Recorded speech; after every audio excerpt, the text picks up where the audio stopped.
Have you ever thought you had nothing left to lose, only to discover you still had one last thing? Your dignity? October 1878. Kaya Nightwind knelt at the gates of Blackwood Ranch as the sun bled orange behind the Mogollon Rim. She had walked 32 miles from Prescott through dust and doubt, carrying only 3 things in a worn canvas sack: a cast-iron skillet blackened by years of use, a clay pot that once belonged to her grandmother, and a wooden spoon her husband had carved with her Apache name. In her pocket, she carried something more fragile, a promise to herself. She would not die on her knees. The man who stood before her looked carved from the same granite as the mountains behind him. Silas Blackwood, 6 feet 4 inches of muscle and beard, with a scar running from his left cheekbone down to his collar. His hair, black streaked with silver, fell past his shoulders. His eyes, pale blue like winter ice, studied her with the careful assessment of a man who had learned not to trust easily. In his right hand he held a splitting axe. He did not lower it. But this story does not begin at those gates. It begins 3 weeks earlier, in a small trading post near Prescott, where Kaya Nightwind Brennan still believed in tomorrow. Her husband Thomas lay in their bed, fever burning through him like wildfire. Cholera had swept through the trading post, taking 3 families in 5 days. Thomas lasted 6. Kaya held his hand as the light left his eyes, whispering prayers in Apache that her mother had taught her. When he was gone, she wrapped his body in the good blanket, the one he had bought for their first anniversary.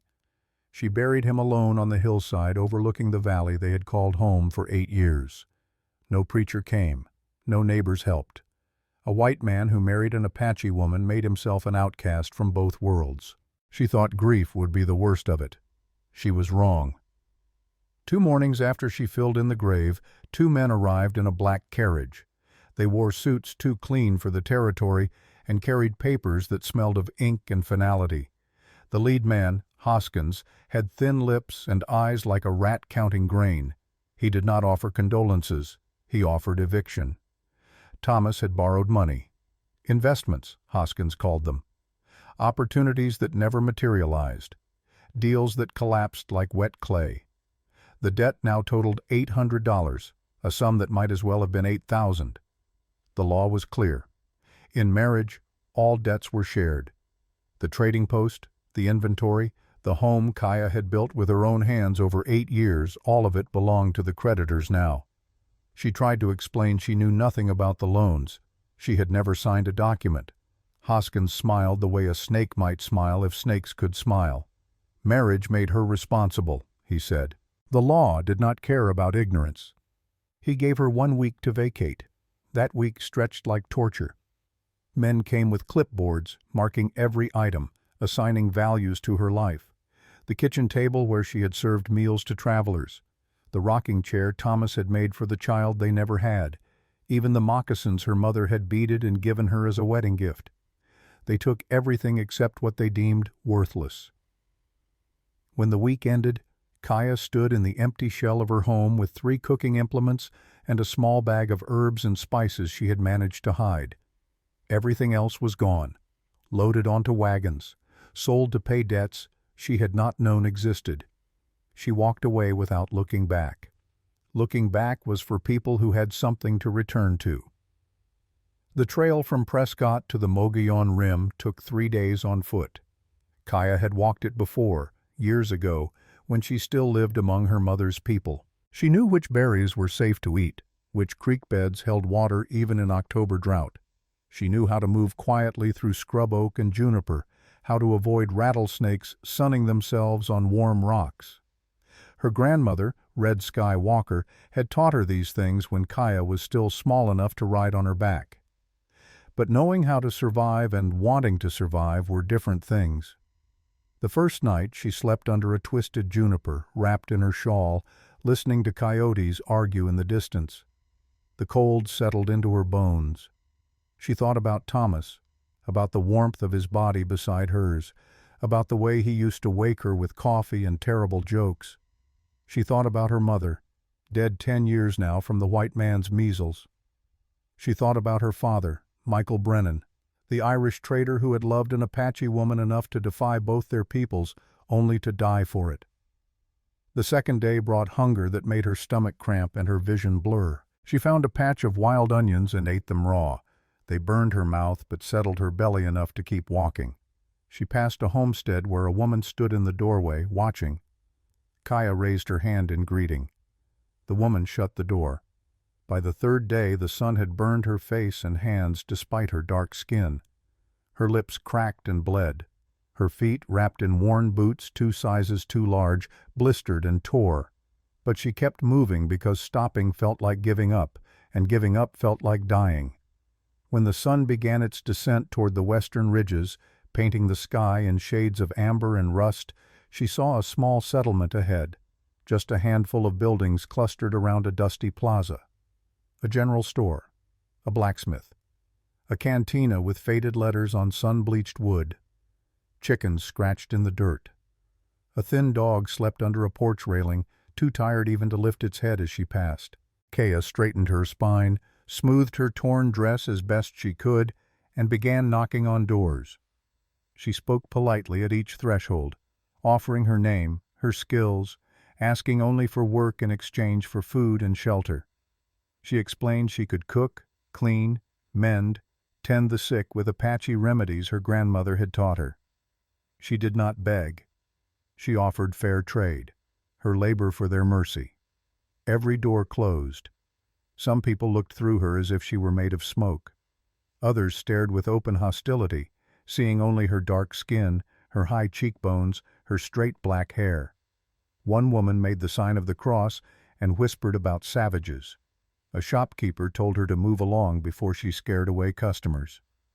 An elderly man shook his head and said times were hard enough without adding complications. By the time the sun touched the horizon, Kaya stood alone in the empty plaza. Her hands shook not from cold, but from the crushing weight of rejection. She had walked 32 miles to find nothing but more doors slammed in her face. With her last 2 coins, she bought a small handful of beans from the general store. The clerk counted them out with visible reluctance, touching her hand as little as possible when making change. Outside, darkness gathered like a promise of cold. Kaya knew she could not survive another night on the trail without food. So she did something that made the few remaining townspeople stop and stare. She built a fire right there in the plaza, in front of the dry stone fountain that had not held water in years. She gathered deadwood from the edge of town, stacked it with the precision her mother had taught her, and lit it with flint and steel. She filled her grandmother's clay pot with water from the communal well and set it over the flames. Then she opened the small cloth bag she had guarded like treasure. Inside were the last remnants of her old life: dried sage and thyme, bay leaves, salt and pepper wrapped in waxed paper, a small twist of dried garlic, cumin seeds, a tiny vial of precious vanilla. These were the flavors of her past, saved from the creditor's greedy hands. As the water began to simmer, she added the beans and began seasoning them with the careful attention of someone who understood that food could be more than sustenance. It could be memory. It could be love. It could be the last thread connecting you to the person you used to be. The smell that rose from that pot did not smell like poverty. It smelled like home. The scent drifted through the evening air, past the closed doors and shuttered windows, past the judgment and fear. It spoke of warmth and care, and the simple human act of making something good from almost nothing. An old man appeared from the shadows, leaning heavily on a walking stick. His hair, white as January snow, fell to his shoulders. His face, weathered and creased like old leather, held eyes that still burned bright with curiosity. He stopped beside her fire and breathed in deeply. "That smells mighty fine," he said softly. Kaya looked up, startled by kindness after so much cruelty. "It is only beans," she replied, "made with what little I have." The old man gestured to the ground beside her. "May I sit?" She nodded, suddenly grateful for company even from a stranger. He lowered himself with the careful movements of a body that had lived long and hard. For a moment they sat in silence, watching the flames dance and the stars emerge overhead. When the beans were ready, soft and fragrant with spices that turned simple food into something approaching magic, Kaya served them in a wooden bowl she had carved herself years ago. She handed it to the old man along with her precious wooden spoon, even though her own stomach ached with hunger. He took one bite and stopped. Tears slid down his weathered cheeks as he chewed slowly, savoring. "It has been 12 years since my wife died," he said quietly. 12 years since anyone cooked for me with love instead of obligation. This tastes like she is here again, sitting beside me. Kaya felt her own throat tighten with unexpected emotion. The old man took another bite, then set the bowl between them so they could share. As they ate together under the emerging stars, he asked how a woman with such skill came to be cooking in a dusty plaza with nowhere else to go. Kaya told him. Not the whole story, not every painful detail, but enough. Her husband's death, the hidden debts, the creditors who took everything, the doors that would not open. The old man listened without judgment. When she finished, he was quiet for a long moment. "This settlement is too afraid to help you," he said finally. "Fear makes people small. But I know a place." He told her about Blackwood Ranch, 15 miles deeper into the mountains, beyond the ridges that rose like sleeping giants against the darkening sky. A big spread, he said, with good land and many hands. They needed a cook. 5 had come and gone in 2 years. The owner was a hard man, he warned, broken by loss, stone inside and out. Kaya wrapped her arms around herself against the evening chill. "A hard man will not want a desperate woman." The old man looked at her with eyes that had seen much and understood more.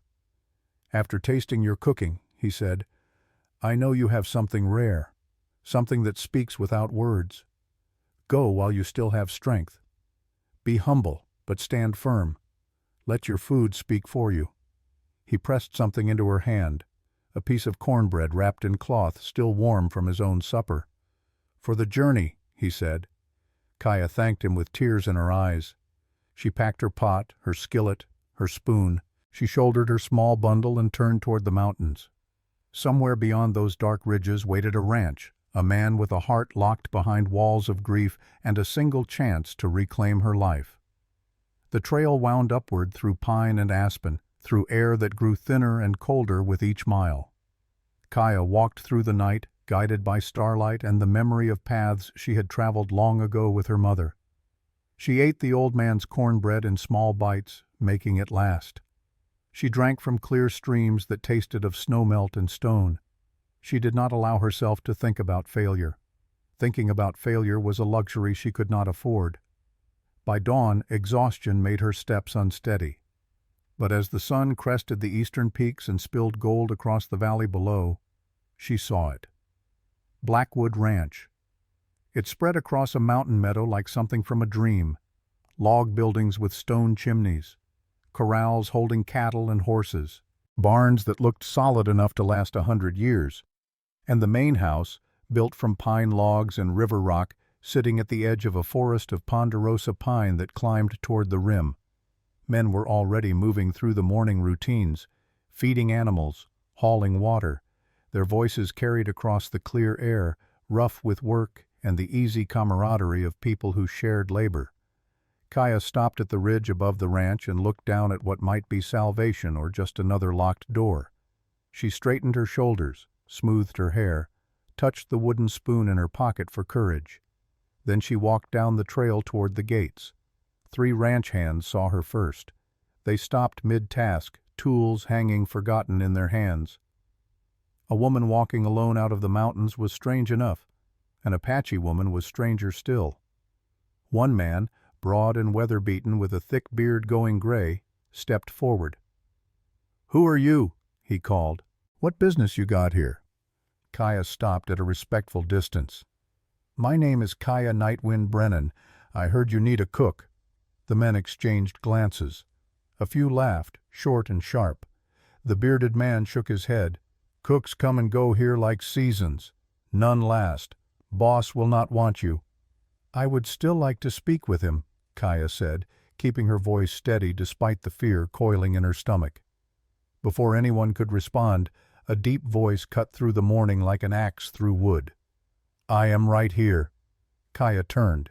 Silas Blackwood stood 20 feet away, having emerged from behind the barn where he had been splitting firewood. He was 39 years old, though grief and hard living had carved lines into his face that made him look older. The axe in his hand caught the morning light. He was massive, built like the mountains themselves, with arms thick as fence posts and a chest that strained against his work shirt. His beard, black shot through with gray, fell to his sternum. His hair, equally wild, was tied back with a leather cord. The scar on his face looked like it had been earned in violence, but it was his eyes that held her.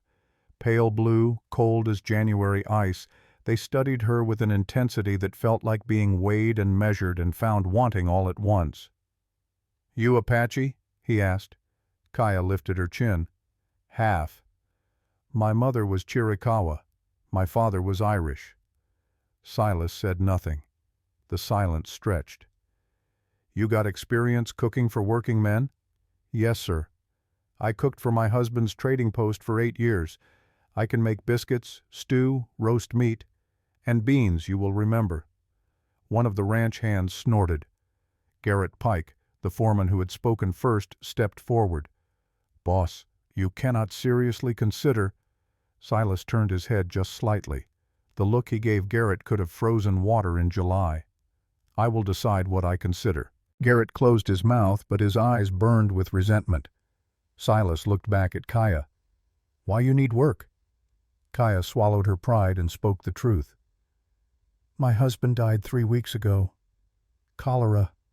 Creditors took everything to pay debts I did not know existed. I have nowhere else to go." The silence that followed felt like a physical weight.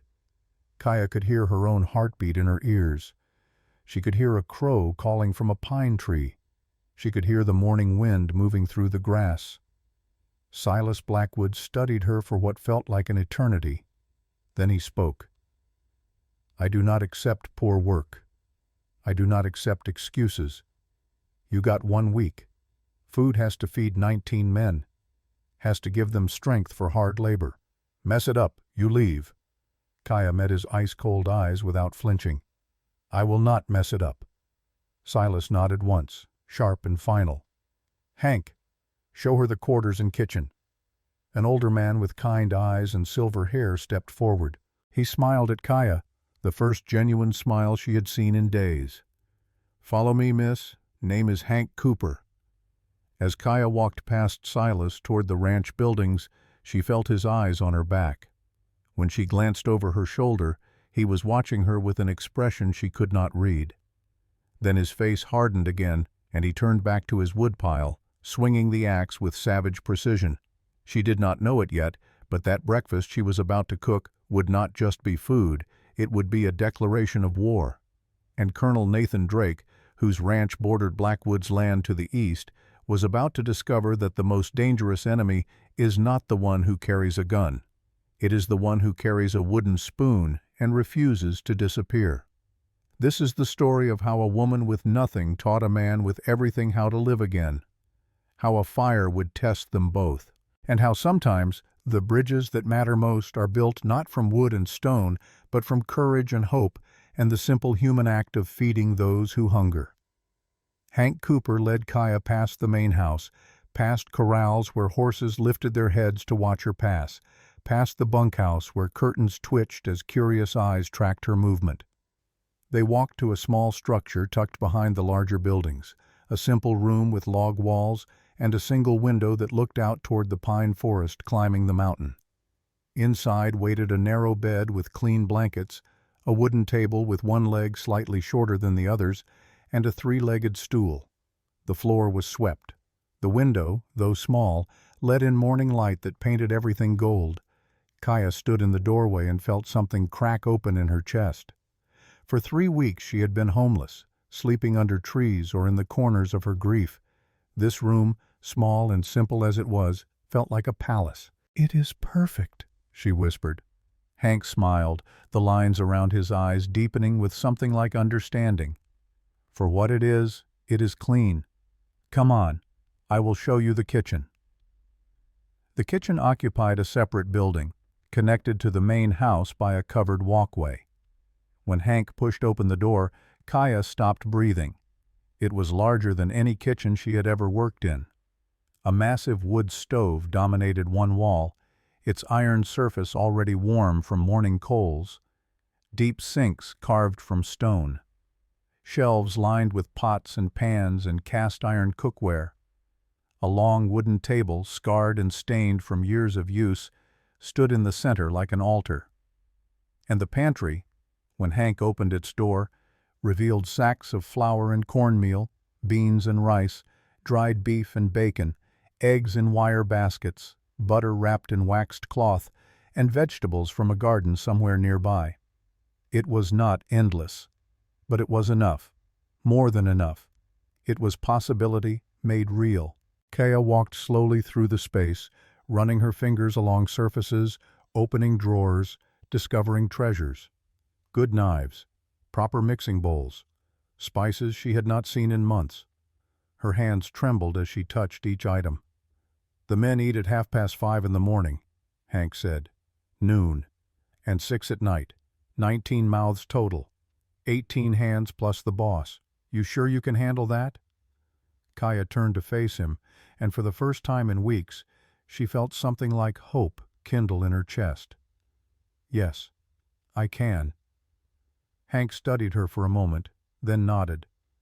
"There is one more thing you should know. The boss, he does not eat with the men. Has not for 5 years. He takes his meals alone in his study. I will show you how to prepare his tray." "Why does he eat alone?" Hank's face grew sad. "Because after Rachel died, he could not bear to sit at a table full of life and laughter, knowing she would never sit there again. Some griefs are like that. They hollow you out and make you afraid of joy." Kaya understood that kind of grief. She had felt it swallow her whole when Thomas died. But she had not had the luxury of hiding from it. Survival had forced her to keep moving. That night, she lay in her new bed and stared at the ceiling. Tomorrow she would cook her first meal. Tomorrow Silas Blackwood would decide if she was worth keeping or worth discarding. The weight of that judgment pressed down on her chest like a stone. She thought about her grandmother's words, spoken long ago when Kaya was just a girl learning to grind acorn meal. "Granddaughter, cooking is not just about feeding the body. It is about feeding the spirit. When you cook with intention, with love, people taste more than food. They taste home." Kaya closed her eyes and made a silent vow. Tomorrow she would cook like her life depended on it, because it did. She woke before dawn, when the stars still burned cold and bright above the rim. She washed her face in icy water from the pump, tied her hair back with a strip of cloth, and walked to the kitchen in darkness. By the time the first gray light touched the eastern sky, she had a fire going in the stove. She had surveyed her supplies and made decisions. This first meal had to be more than good. It had to be a message. It had to say, "I belong here." She mixed biscuit dough, working the butter into the flour with her fingertips until it resembled coarse sand, then adding buttermilk and a secret ingredient her mother had taught her. A pinch of honey, just enough to make the biscuits golden and tender without tasting sweet. While the dough rested, she diced onions and wild garlic she had noticed growing near the creek. She browned dried beef in a cast-iron skillet until it released its rich, meaty smell into the morning air. She cracked eggs into a bowl, beat them with milk and a whisper of nutmeg, a spice she found hidden in the back of a cabinet like a forgotten treasure. She brewed coffee, strong and dark, the kind that woke a man up and kept him sharp through hard labor. When the biscuits emerged from the oven, puffed and golden, Kaya allowed herself one small exhale of relief. They were perfect. The ranch hands arrived at 5:30, boots stomping on the wooden floor, voices rough with sleep and anticipation. They filed into the dining hall adjacent to the kitchen, a long room with wooden tables worn smooth by years of elbows and plates. They sat. They waited. Kaya served them with steady hands, placing biscuits and eggs and meat before each man with quiet respect. She poured coffee into tin cups. She said nothing. She let the food speak. The first man to taste was a middle-aged Mexican with kind eyes and work-hardened hands.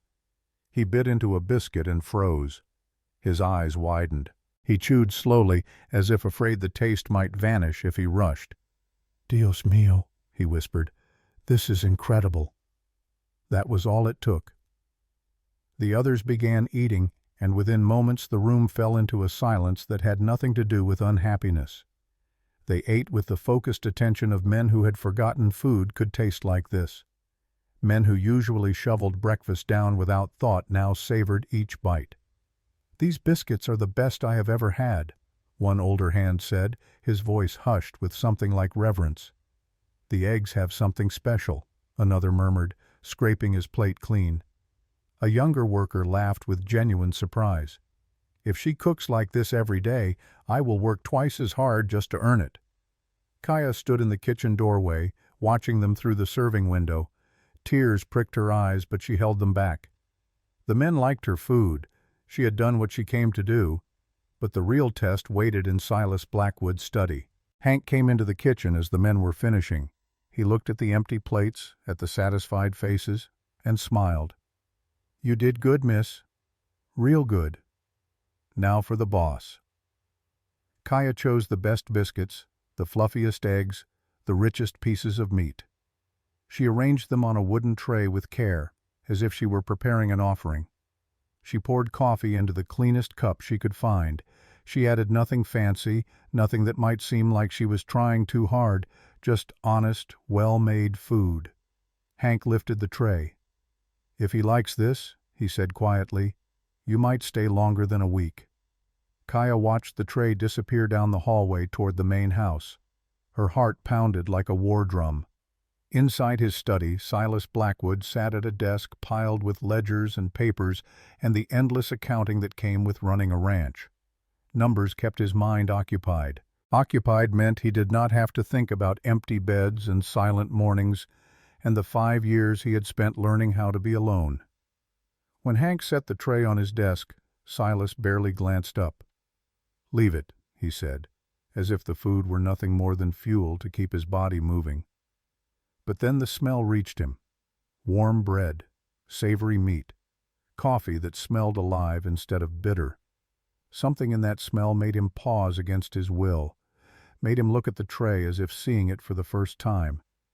He reached for a biscuit, telling himself he was hungry, nothing more. One bite stopped him cold.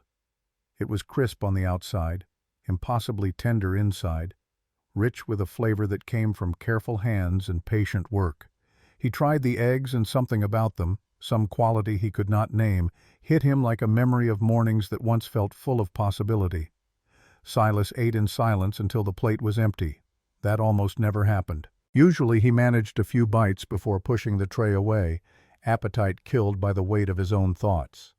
When he finished, he sat back and stared at the empty dishes as if they had just answered a question he had never asked out loud.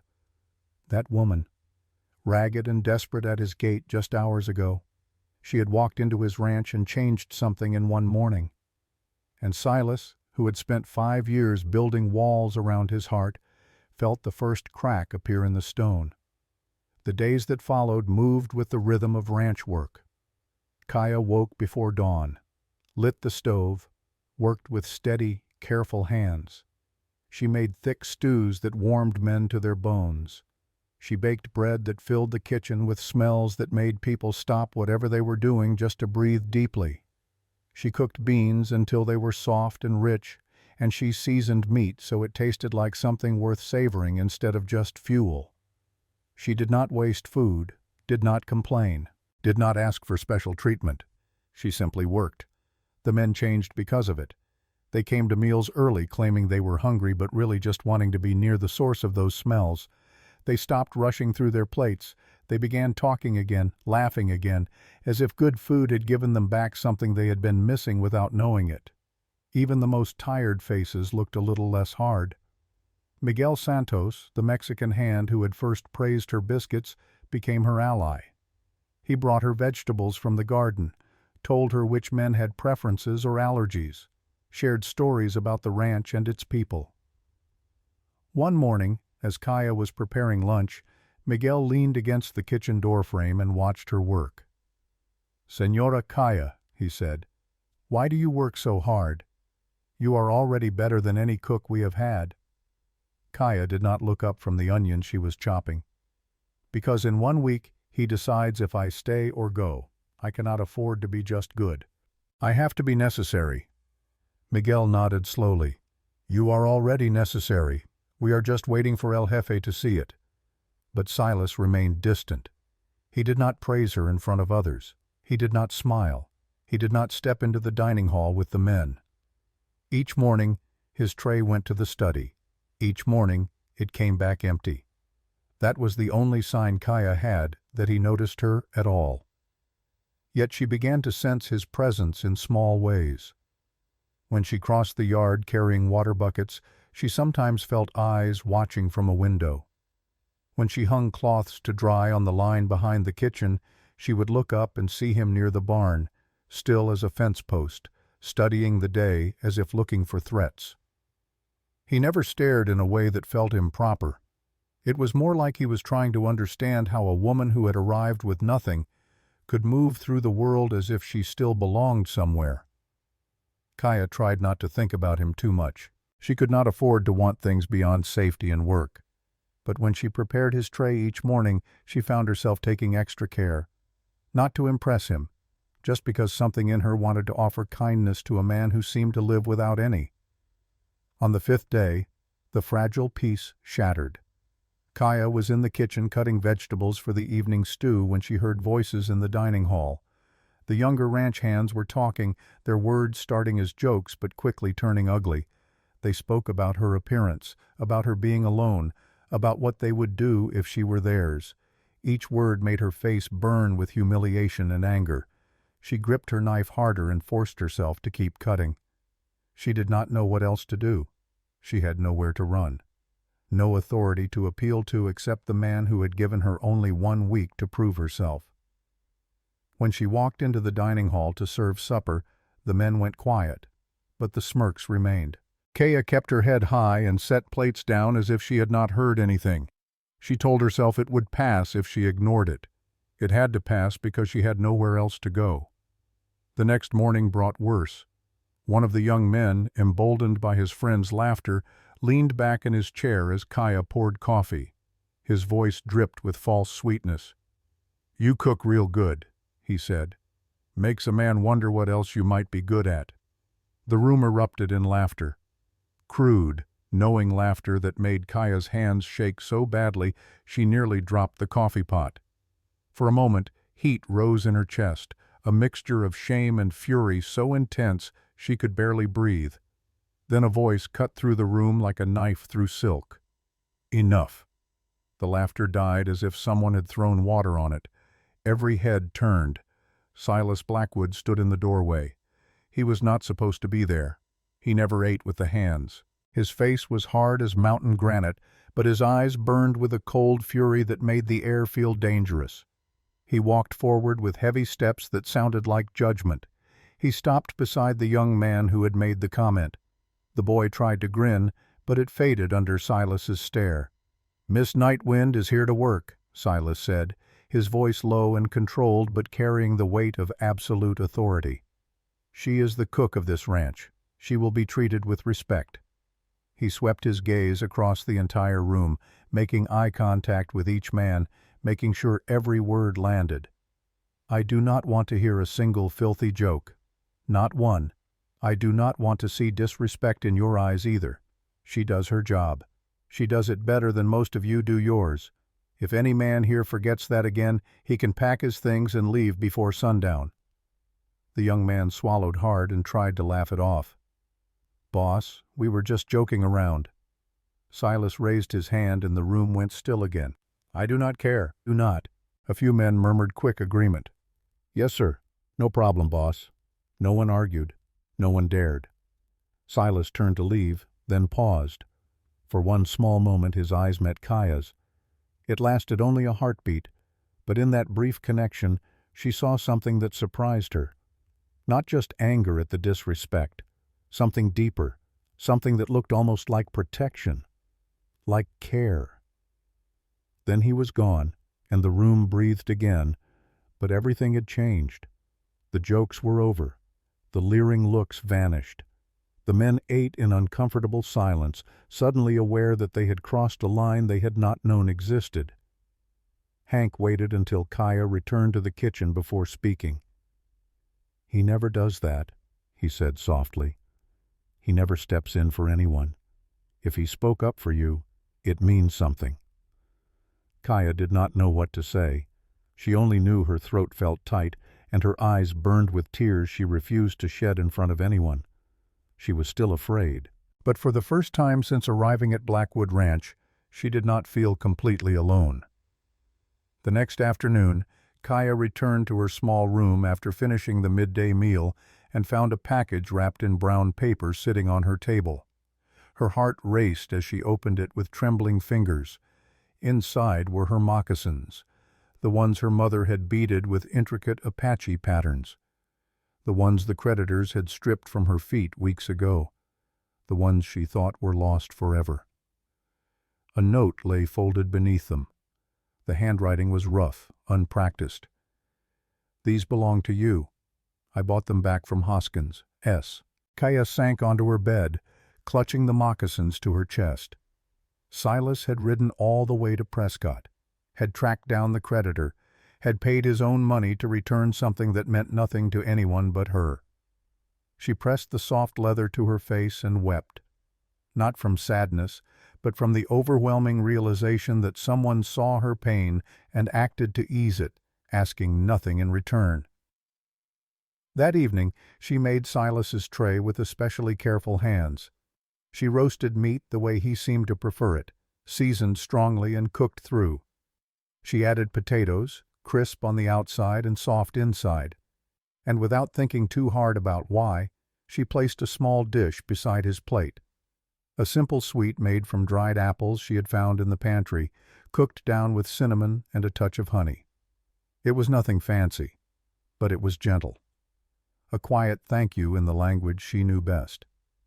The next morning, Hank returned with the empty tray and a strange look on his face. "He ate all of it," Hank said. "Even the sweet. He does not do that." Kaya felt warmth spread through her chest. It was not pride, exactly. It was something quieter, the feeling of being seen. After that, small changes began appearing around her life like gifts from an invisible hand. The crooked leg on her table was suddenly straight one morning, as solid as if it had always been that way. The window that rattled in the wind now closed tight and smooth. A second stool appeared in the kitchen, making her work easier. A new shelf was mounted at a height she could reach without stretching. Then one morning, she found a small mirror on her table, its glass clean and unbroken. No one claimed responsibility for any of it, but Kaya knew. Only one man on the ranch would fix things silently, without asking for acknowledgement or thanks. Silas also started appearing more often. Sometimes he walked into the kitchen and claimed he was checking the firewood supply. Sometimes he pointed at a loose board and said it needed repair. His words stayed brief, but he lingered longer than necessary. He watched her work as if trying to understand how she moved so calmly through pressure and uncertainty. One afternoon, he entered the kitchen while she was chopping vegetables for the evening meal. She did not hear him at first. When he spoke her name, she startled and turned, pressing one hand to her apron. "Mr. Blackwood," she said, "do you need something?" He hesitated, as if the words did not come easily. "I wanted to say you are doing good work." Kaya felt her cheeks warm. "Thank you, sir. I just do what I know." Silas nodded, then glanced toward the doorway, as if already planning his escape. "The men are working better since you came. The ranch feels different." Before Kaya could respond, he turned and walked out, leaving the air behind him heavy with something neither of them could name yet. That was the day the sky began to change. By late afternoon, dark clouds gathered over the ridges to the west. Wind came in sharp bursts, carrying the smell of rain and something else, something dry and dangerous. The ranch hands moved faster, trying to finish their work before the storm hit. Kaya started supper early, sensing they would need food before taking shelter. She had just pulled bread from the oven when lightning split the sky, a flash so bright it turned the world white for a heartbeat. Thunder followed, close enough to shake the windows and rattle dishes on their shelves. Kaya ran to the door. Her stomach dropped when she saw orange flames rising near the hay barn. The wind fed them, whipping the fire higher and faster, hungry as any living thing. Men shouted and ran in all directions. Hank grabbed buckets. Someone screamed for water. The horses in the corral stamped and whinnied, sensing danger with animal instinct. And in the middle of it all, Silas Blackwood stood frozen. He was close enough to the flames that firelight painted his face in shades of orange and gold. His eyes were wide, not with normal fear, but with a terror that looked older than the fire itself. His hands trembled. His mouth moved, but no clear words came out. He was not leading his men. He was not organizing a response.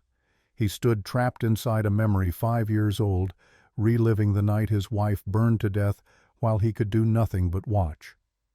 Kaya realized in one sharp, clear moment that the ranch might burn to the ground while the only man with authority stood paralyzed by his own past. And if she did not act, if she did not step forward into a role no one had given her permission to fill, they would lose everything. She did not have time to be afraid. The fire was already climbing the barn walls, and the wind kept pushing it like it wanted to consume the entire ranch. Men ran in every direction, shouting over each other, grabbing buckets, looking for orders that did not come. This was the moment, the one that would define everything that came after. Kaya Nightwind, half Apache woman with no authority and no right to command, had to choose: stay silent and watch it burn, or speak up and risk everything. She chose. Kaya stepped forward onto a stone near the barn and lifted her voice in a way she had not done since leaving her Apache family. It was not a scream. It was a command, sharp and clear as an eagle's cry cutting through mountain air. "Listen to me, all of you, right now." The men stopped mid-stride, startled by the sound of a woman taking charge, but they also heard something in her voice that cut through their panic. Authority born not from position but from absolute certainty. "You three," Kaya pointed hard at the nearest ranch hands, "get buckets from the well and keep them coming. Do not stop for anything." She turned and pointed again, her arm steady despite the chaos swirling around them. "You two, open the stable gates and get every horse out. Take them to the open field far from the fire. Move now." Then she locked eyes with Hank, who stood near Silas trying desperately to break through the paralysis that held the big man captive. "Hank, take Mr. Blackwood away from the flames. Right now. He cannot help in this state." Hank did not argue. He grabbed Silas by both arms and pulled. Silas moved like a man under water, letting himself be dragged backward while his eyes stayed locked on the burning barn, seeing ghosts in the flames. Kaya ran into the main house, found a cloth in the kitchen, soaked it in water from the basin, and tied it across her nose and mouth. When she emerged back into the smoke-filled yard, she was already moving with purpose, setting the scattered men into an organized line from the well to the barn. Buckets passed from hand to hand. Water splashed against fire, hissing and steaming. The heat hit their faces like an open oven door. Smoke burned Kaya's eyes and made her throat raw, but she stayed on her feet, kept shouting clear orders over the roar of flames and wind. "Faster! Keep moving! Do not break the line!" The fire fought back with savage hunger. It roared and snapped, eating through dry hay and ancient wood. Sparks flew into the air like angry insects seeking new fuel. The wind tried to carry them toward the stable, toward the bunkhouse, toward everything they had built. But Kaya did not back away. She grabbed buckets herself when the line faltered. She threw water until her arms ached and her hands blistered. When someone started to panic, she snapped them back into focus with a word or a look. When someone coughed too hard from the smoke, she pushed them away from danger and replaced them in the line without missing a beat. It felt like the longest hour of her life. The barn roof groaned as flames chewed through support beams. Sparks swirled in the wind like demons dancing. The heat became unbearable, forcing the bucket line to step back, then back again. But the line held. The men worked harder than they ever had, driven partly by fear but mostly by the steady presence of a woman who refused to yield. No one wanted to be the one who gave up while she kept fighting. Then, slowly, the flames weakened. The roaring dropped to a heavy crackle. The orange glow that had lit up the entire ranch began to dim. With one final coordinated push of water, the worst of it died. Smoke still rose thick and acrid. Parts of the roof had collapsed inward, leaving charred timbers exposed like broken ribs. But the fire was out. The stable stood untouched. The horses were safe, and no man lay injured in the dirt. The ranch hands dropped where they stood, gasping for air, covered in soot and sweat and the bitter smell of smoke. Some laughed with relief. Others simply stared at what they had saved. Kaya stood still for a moment, scanning the yard to make absolutely certain the danger had passed. Only when she was sure did her legs begin to shake. She lowered herself to the ground slowly, breathing hard through the wet cloth still tied across her face. Her hands hurt. When she looked down, she saw small burns on her palms and forearms where embers had landed. Her dress was torn and blackened. Her hair had come loose from its braid and hung wild around her face. But she was alive, and so was the ranch. Then she remembered Silas. She pushed herself up and walked through the thinning smoke, every step heavy with exhaustion. She found him sitting against a fence post about 50 yards from the barn, head buried in his hands, shoulders shaking. Hank stood nearby, speaking low words that did not seem to be reaching him. When Hank saw Kaya approach, he stepped back, giving them space. "Mr. Blackwood," Kaya said gently. Silas lifted his face. Tears had carved clean tracks through the soot on his cheeks. The sight of them shocked Kaya more than the fire had. This man was known for being hard as mountain stone. People feared him, but right now he looked like a wounded boy forced to relive the worst moment of his life. "It is under control," Kaya said, her voice soft despite her own exhaustion. "The fire is out. The horses are safe. The main buildings are safe." Silas swallowed hard, his throat working visibly. "I could not move. I saw the flames, and I went back to that day. My wife, Mary Ellen. I heard her calling my name. I tried to get to her, but the door was jammed and the heat pushed me back, and I heard her screaming, and then silence, and I could not save her." His hands shook as he pressed them against his face, as if trying to hold himself together through sheer force of will. Kaya knelt beside him, ignoring the pain in her burned hands. She did not pity him.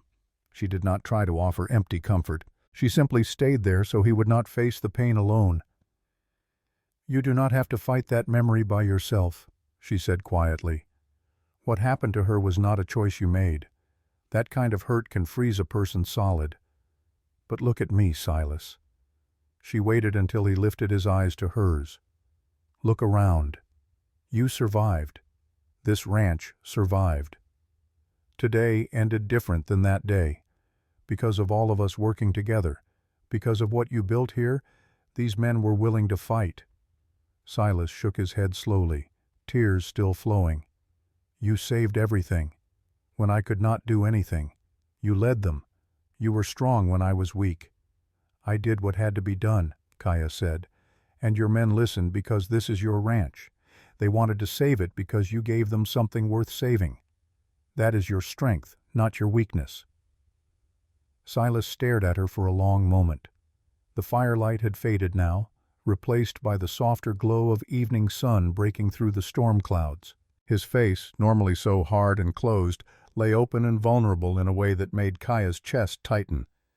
"You came here with nothing," he whispered, "and you stood in front of fire like you owned the world, like you had every right to command grown men twice your size.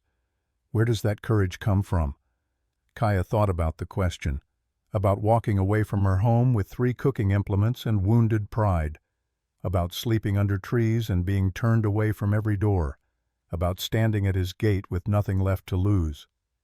"It comes from having already lost everything once," she said. When you have nothing left to lose, you become free. Free to be brave. Free to do what needs doing without worrying about the cost. Rain began to fall then. Light drops at first, then heavier. The few remaining sparks hissed and died. The smoke began to clear, drifting away on the wind like the ghosts of what might have been. In that quiet moment, with rain washing the soot from their faces, something passed between them that had nothing to do with employer and employee. Two people who understood what loss tasted like recognized each other across the space of their shared grief. After that night, Silas changed in ways both small and significant. He still worked from dawn to dusk. He still spoke little. But he began to appear in the kitchen not just to inspect or repair, but to talk. He asked Kaya how she slept. He asked about her day. Sometimes he told her stories about the ranch or about Rachel, offering up memories in small pieces, as if he could only handle revealing a little truth at a time. One evening, long after supper had been served and cleaned up, Kaya sat on the small porch outside the kitchen, looking up at stars so bright and numerous they seemed to pulse with their own light. The mountains stood dark against the sky, and the air smelled clean after days of smoke. She heard boots on wood and looked over to see Silas lowering himself onto the porch step beside her. They sat in silence for a long time. It was not an uncomfortable silence. It was the kind that felt safe, like a warm blanket on a cold night. Finally, Silas spoke, his voice softer than she had ever heard it. "When you came to my gate and said you were not worth much, you were wrong." Kaya turned her head, confused by the sudden statement. He looked straight at her, his ice-blue eyes catching starlight. "You are worth more than you know. You did not just feed my men. You brought something back to this ranch that I thought was gone forever." "I only cooked," Kaya said, uncomfortable with praise she did not feel she deserved. Silas shook his head firmly. "No. You gave comfort. You gave order when there was chaos. You stood between us and destruction. You gave hope. And you reminded me that life can still be worth living." His hand moved slowly, carefully, like a man approaching a wild animal he did not want to spook. It covered hers where it rested on the weathered wood between them. The touch was electric. 5 years since he had reached for another person with tenderness. 3 weeks since anyone had touched Kaya with kindness rather than violence or rejection. His palm was rough from years of hard work. It was warm. It was trembling. They sat frozen in that moment, hands clasped, both afraid to move and break whatever fragile thing was forming between them. The stars wheeled overhead. An owl called from the pines. The ranch slept around them, unaware that two broken people were finding the courage to be whole. "I do not want you here for 1 week," Silas finally whispered, his voice raw. "Or even 1 season. I want you to stay. This ranch can be your home if you want it to be. Not as hired help. As someone who belongs. As someone I—" He struggled with the words. "As someone I need." Kaya turned her hand over beneath his, threading their fingers together. "Yes," she breathed. "Yes, I will stay." That simple promise, spoken under stars, felt more binding than any contract, more sacred than any oath. This ranch can be your home if you want it to be. Not as hired help. As someone who belongs. Kaya's eyes filled with tears, but these were not the tears she had cried on the trail between Prescott and the mountains. These felt like relief, like a tight knot in her chest finally loosening after being pulled taut for so long she had forgotten what it felt like to breathe freely. She did not answer with elaborate words or promises. She simply turned her hand over beneath his and squeezed back, letting touch communicate what language could not quite capture. As the stars wheeled slowly overhead and the night wind whispered through the pines, Kaya understood a truth that had followed her since the day she lost everything. She was not worthless. She never had been. She had simply been waiting for the right place and the right moment to prove it. And sometimes the things that seem like endings are really just the painful birth of something new. But their peace was fragile. And waiting in the shadows, unseen and unheard, forces gathered that would test everything they were building. 2 days after the fire, Miguel rode to town for supplies. He stopped at Maria Reyes's cantina, as he always did, drawn as much by her sharp wit and dark eyes as by her father's good tequila. Maria stood behind the bar, wiping glasses with practiced efficiency. When she saw Miguel, her face lit up with a smile that made his heart skip. "Miguel Santos," she said, setting down her cloth. "When are you going to stop buying drinks you never finish and ask me to take a walk with you?" Miguel felt his face go hot. He twisted his hat in his hands. Maybe when I find courage, Señorita Maria." She laughed, but it was not unkind. "Courage? You face charging cattle and mountain lions, but one woman makes you nervous?" Miguel gathered his nerve. "The truth is, I have been thinking about you every day since we first met, and I do not know how to say what I feel without sounding like a fool." Maria's expression softened. "Then be a fool," she said quietly. "I would rather have an honest fool than a silent coward." Miguel took a breath and jumped. "Maria Reyes, I know I am just a ranch hand. I do not have much to offer, but I would work every day of my life to make you happy if you would give me a chance." Maria came around the bar and stood close enough that Miguel could smell lavender in her hair. "You already make me happy," she said. "Now kiss me before I change my mind." When they finally pulled apart, both breathless and smiling, Miguel remembered his original purpose for stopping. "I need to tell you something," he said, his face growing serious. "We have a new cook at the ranch, an Apache woman. She is amazing, Maria. Strong and brave. She saved us during the fire, but I think she might be in danger." Maria's smile faded. "Why?" "Garrett Pike was here last night. The foreman, Silas Blackwood, demoted.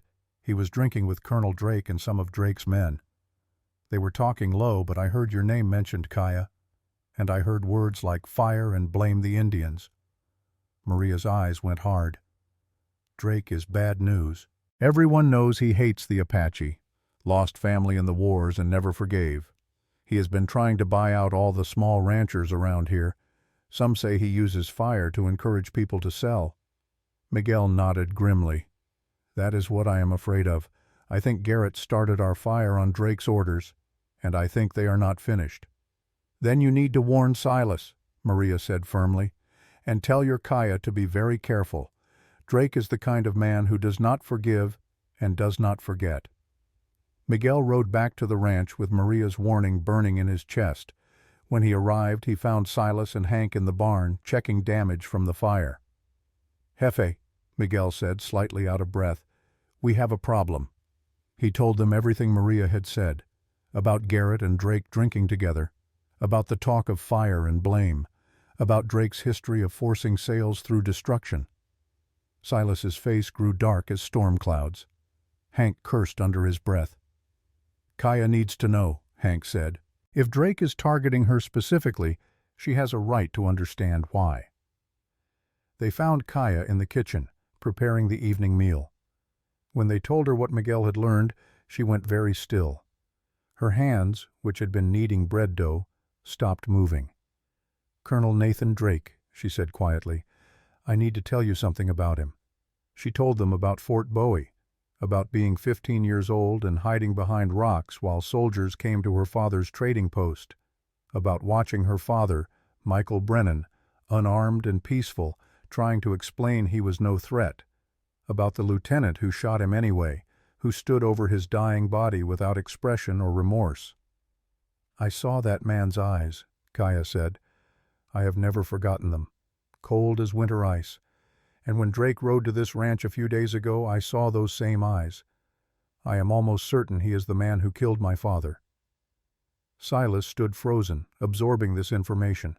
Then something hardened in his face, a determination Kaya had not seen before. "Then we end this," he said. "Tomorrow I ride to Fort Verde and speak with Marshal Hendricks. If Drake is using fire to force sales, there will be evidence. And if he murdered your father, even 16 years ago, justice can still be served." But that night, as Kaya lay in her small room trying to sleep, she could not shake the feeling that they were running out of time, that Drake was moving faster than they knew, that the storm gathering on the horizon was closer than any of them realized. In his own ranch 5 miles east, Colonel Nathan Drake sat in his study, looking at a map of the territory spread across his desk. Red marks indicated properties he wanted, properties that would connect his holdings into one massive empire. Blackwood's ranch sat right in the middle, the key piece he needed. Garrett Pike stood across from him, nervous and angry in equal measure. "They put out the fire," Garrett said. "That Apache woman organized them, led them like some kind of general. I have never seen anything like it." Drake's jaw tightened. "I know that woman. Or I knew her father. Michael Brennan. I executed him for treason back in '62. If she remembers me, if she talks, my past could destroy everything I have built." "So what do we do?" Garrett asked. Drake looked at the map for a long moment. Then he reached a decision that would set the final confrontation in motion.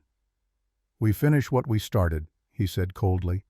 "But this time, we make sure Blackwood has no choice but to abandon that land. And we make sure the Apache woman cannot speak against me. One way or another, this ends soon." As thunder rumbled in the distance and new storm clouds gathered over the mountains, the pieces were moving into position for a reckoning that would test everything Kaya and Silas had built together. Justice and revenge, truth and power, love and loss. All of it converging on Blackwood Ranch like a summer storm with nowhere else to go. The morning after Miguel's warning broke clear and cold, with frost silvering the meadow grass and the peaks wearing fresh snow like crowns. Silas prepared to ride to Fort Verde to meet with Marshal William Hendricks, a man known throughout the territory as fair and unbending in his pursuit of justice. Before he left, he found Kaya in the kitchen, already working on the morning meal. She looked up when he entered, and something in his face made her set down the knife she had been using. "I will be back by nightfall," Silas said. "But while I am gone, you stay close to the buildings. Keep Hank or Miguel near you at all times. You think Drake will come here? In daylight?" Silas's jaw tightened. "I do not know what he will do. That is what worries me." He took a step closer, close enough that Kaya could see the concern etched in the lines around his eyes. "Be careful. Please." The word "please," spoken so quietly, carried more weight than any command could have. Kaya nodded. "I will. You be careful too." Silas hesitated, as if there were more he wanted to say. Then he turned and walked out into the dawn, leaving Kaya with the strange hollow feeling of watching someone important ride away, not knowing if they would return. The day passed slowly. Kaya cooked and cleaned with half her mind on her work and half on the road that led down from the ranch. The men sensed her tension and grew quiet themselves. Even the animals seemed restless, as if they could smell something wrong on the wind. By late afternoon, when the sun had started its slide toward the western ridges, the sound of hoofbeats brought everyone to the windows and doorways, but it was not Silas returning. It was Silas accompanied by a man Kaya had never seen before. Marshal William Hendricks sat his horse with the easy confidence of someone who had spent a lifetime in the saddle. He was perhaps 50 years old, with silver threading through his dark hair and a weathered face that spoke of hard winters and harder decisions. He wore a star pinned to his vest and carried himself with quiet authority.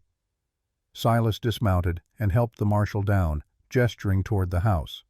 Kaya wiped her hands on her apron and stepped out to meet them.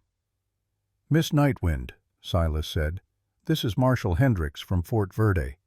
I told him about Drake and about what happened to your father." The marshal removed his hat and studied Kaya with eyes that missed nothing. "Ma'am, I understand you have information about Colonel Nathan Drake and events from 16 years ago." Kaya felt her throat tighten, but she kept her voice steady. "Yes, sir. I witnessed him kill my father, Michael Brennan, at Fort Bowie in 1862. My father was unarmed. He was accused of supplying weapons to the Apache, but there was never any proof. Drake shot him without trial." The marshal listened without interrupting.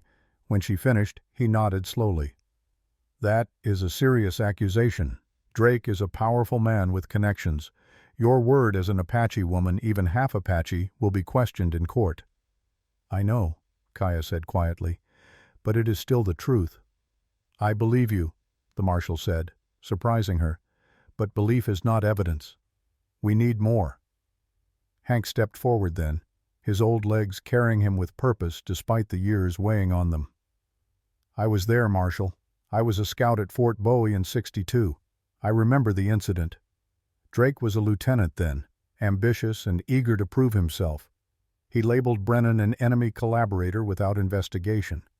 I filed a report questioning the killing, but it was buried. The Army protected its own." The marshal's eyes sharpened with interest. "You still have a copy of that report?" "No, sir. But the Army keeps records. Someone at Fort Bowie will have the files if they have not been destroyed." Hendricks pulled out a small notebook and began writing. "This gives me something to work with. What about the fire here at Blackwood Ranch?" Miguel spoke up. "Senor Marshal, I found an oil can near where the fire started. It has Colonel Drake's ranch brand stamped on the bottom. And Garrett Pike, who started the fire, he is Drake's man now. He was drinking with Drake the night before, and I heard them talking about burning out Mr. Blackwood." The marshal wrote faster. "Where is Pike now?" "Gone," Silas said grimly. "Fled right after the fire. But I can tell you where he will be. Drake will keep him close, at his ranch, until this blows over." Hendricks closed his notebook and looked around at the faces gathered before him. "This is more than just one man's grudge. If Drake has been using fire to force property sales, we may be looking at multiple crimes across several years. I need to ask around, talk to other ranchers, gather evidence. But I want you all to know something." He paused, making sure everyone was listening. "Justice does not care about the color of a person's skin or how much money they have. Justice cares about truth, and if Drake is guilty of murder and arson, he will answer for it. That is my promise to you." Kaya felt tears prick her eyes but refused to let them fall. "Thank you, Marshal." The marshal prepared to ride out, planning to visit other ranches that bordered Drake's land and search for a pattern. But before he left, he turned back to Silas. "One more thing, Blackwood. Watch your back. Cornered animals are dangerous, and Drake will know I am asking questions. He may try something desperate before I can build a strong enough case." "We will be ready," Silas said. After the marshal rode away, the ranch settled into uneasy vigilance. Guards were posted, weapons were checked. Everyone moved with heightened awareness, eyes scanning the tree line, ears alert for unusual sounds. That evening, Kaya prepared supper with trembling hands, not from fear exactly, but from the weight of knowing that 16 years of silence might finally yield justice, that her father's death might finally mean something beyond just loss. When she prepared Silas's tray, she made his favorite dishes without consciously planning to. Venison roasted with juniper berries, cornbread with honey, coffee strong enough to keep a man sharp through a long night. But this time, when Hank came to collect the tray, Silas's voice called from the doorway, "Leave it, Hank. I will eat in the kitchen tonight." Hank and Kaya both turned in surprise. Silas had not eaten with anyone in 5 years. The kitchen was Kaya's domain, and he had never presumed to intrude on her space during meals. But now he walked in, pulled out a stool at the work table, and sat down as if it were the most natural thing in the world. Kaya set a plate before him, suddenly nervous in a way she had not been when cooking for 19 ranch hands.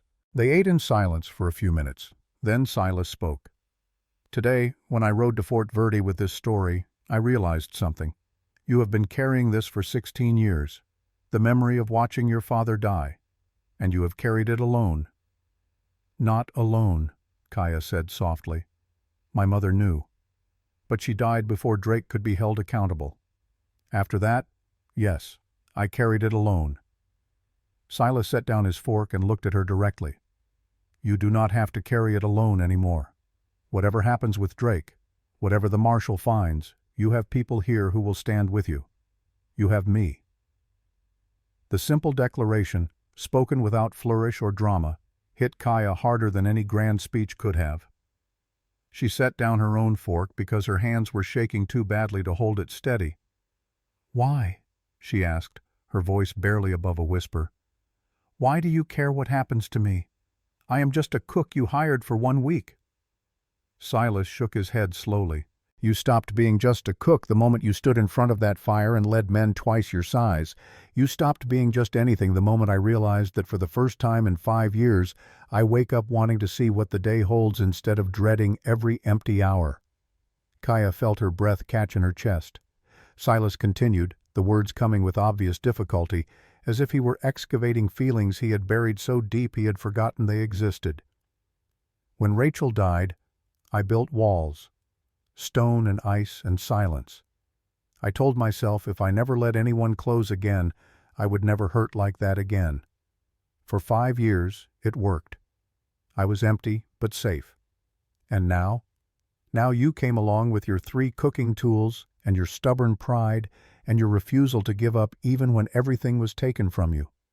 And somehow, without my permission, you walked right through those walls like they were made of smoke."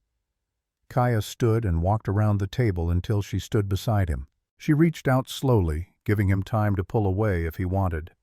When he did not move, she placed her hand gently on his scarred cheek. "I am scared," she admitted. "Scared of Drake, scared of what might happen, but also scared of this, of wanting something again, of hoping." Silas turned his head and pressed his lips to her palm, a gesture so tender from such a rough man that it made Kaya's eyes fill with tears. "Then be scared with me," he said. "But do not run." "I will not run," Kaya whispered. "Not anymore." Silas stood, and suddenly they were very close, close enough that Kaya could feel the heat radiating from his body and smell wood smoke and leather and something uniquely him. He cupped her face in his large, calloused hands, and she leaned into the touch like a flower turning toward sun. When he kissed her, it was gentle at first, asking permission. Then Kaya's hands found their way to his shoulders, and she pulled herself closer, and the kiss deepened into something that spoke of loneliness ending and hope beginning, and 2 broken people finding wholeness in each other. When they finally pulled apart, both breathing hard, Silas rested his forehead against hers. "I do not have flowery words," he said roughly. "I am not a poet or a gentleman, but I can promise you this. As long as I draw breath, no one will hurt you again, Drake or anyone else. You are under my protection. And more than that." He paused, searching for the right words. "You are mine, if you want to be." Kaya pulled back just enough to look into his eyes. "And you are mine?" "Yes," he said simply, "if you will have me." "Then we belong to each other," Kaya said, "in the old Apache way and the new way, in every way that matters." They might have stayed like that for hours, sealed in their own world, if not for the sound of breaking glass from the main house, followed by Miguel's shouted warning, "Fire! Fire in the study!" The spell broke. Silas and Kaya ran toward the main house, hearts pounding with dread and terrible certainty. Someone had thrown a torch through the window of Silas's study. Flames were already catching on the curtains, spreading to papers stacked on the desk. But this time the response was instant and organized.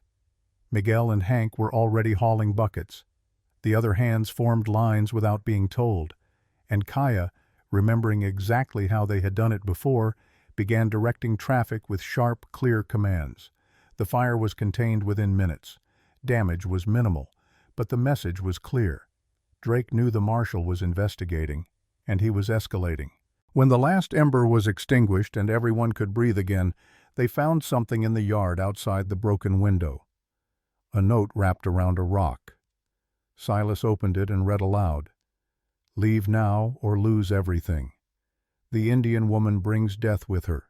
Send her away and I will let you keep your ranch. Keep her and watch it all burn." Silas crumpled the note in his fist. His face went hard as the granite mountains behind them. "Let him come," Silas said, his voice deadly quiet. "Let him bring everything he has. He will find out that some things are worth fighting for, some people are worth protecting, and some men will die before they surrender what they love." Hank placed a hand on Silas's shoulder. "We stand with you, boss. All of us." One by one, the ranch hands voiced their agreement. They had eaten Kaya's food. They had seen her courage. They would not abandon her to Drake's hatred. Kaya stood in the middle of this circle of rough, hard-working men offering their loyalty and felt something shift inside her chest. She had spent so long believing she belonged nowhere, accepted by neither Apache nor white society. But here, on this mountain ranch, among people who judged her by her actions rather than her blood, she had found something she thought was lost forever. She had found home. But home, she was learning, was not just a place to rest. Sometimes it was a place worth defending, worth fighting for, worth bleeding for if necessary. The war was coming. Drake would not stop. The marshal's investigation had backed him into a corner, and cornered men lashed out. But Kaya was not the desperate woman who had knelt at the gates weeks ago. She was not alone anymore. She had allies, she had purpose, and she had love, new and fragile but real. Whatever Drake brought, they would face it together. And in facing it, they would discover that the strongest walls are not made of stone, but of people standing shoulder to shoulder, refusing to break. The storm was gathering, but so were they. 3 days passed in tense waiting. The ranch operated under a constant state of alert, with men taking shifts through the night, watching for any sign of Drake's next move. But the attack, when it came, arrived not with fire or violence, but with the sound of many horses approaching from the east just after dawn. Silas stood on the porch of the main house, rifle in hand, watching as Colonel Nathan Drake rode toward the ranch at the head of a column of armed men. Beside Drake rode Garrett Pike, looking both nervous and defiant, and behind them came at least a dozen ranch hands, all carrying weapons. But they were not the only ones coming. From the opposite direction, riding hard from the town of Prescott, came Marshal Hendricks with 3 deputies, their badges catching the morning sun. And from the main road, a group of townspeople followed on horseback and in wagons. Mrs. Jensen, the elderly widow whose barn had burned under suspicious circumstances 3 years ago. The Black River settlers who had lost buildings to mysterious fires. Even Maria Reyes, riding beside Miguel's horse, her face set with determination. The two groups converged on Blackwood Ranch like rivers meeting, and suddenly the quiet mountain meadow was crowded with horses and people, all of them converging on this single point like destiny had drawn a map. Kaya emerged from the kitchen, wiping her hands on her apron. She saw the crowd and felt her heart begin to race. This was it, the moment everything would either break apart or come together. Silas stepped down from the porch to stand in the open ground between the house and the barn. Kaya moved to stand beside him without thinking, and when she did, Hank and Miguel flanked them on either side. A united front. Drake dismounted slowly, his military bearing still evident despite the years since he had worn the uniform. His face was hard, his eyes cold as they had been 16 years ago when he stood over her father's dying body. Marshal Hendricks also dismounted, positioning himself carefully between the two groups. His hand rested on the pistol at his hip, ready but not drawn. "Nathan Drake," the marshal said in a voice that carried across the suddenly silent crowd, "I have been conducting an investigation into multiple counts of arson and 1 count of murder. I have evidence that connects you to at least 4 suspicious fires over the past 5 years, all of which occurred at properties you subsequently attempted to purchase at below-market prices." Drake's jaw tightened, but his voice remained controlled. "Those are serious accusations, Marshal. I assume you have proof?" Hendricks gestured to the townspeople who had followed him. "These witnesses have given sworn statements, Mrs. Jensen saw men with your ranch brand on their horses near her property the night her barn burned. The Black River settlers found oil cans with your mark, and Garrett Pike here was seen drinking with you the night before Blackwood's barn caught fire." Drake turned to glare at Garrett, who shrank back slightly. "Pike is no longer in my employ. Whatever he did on his own."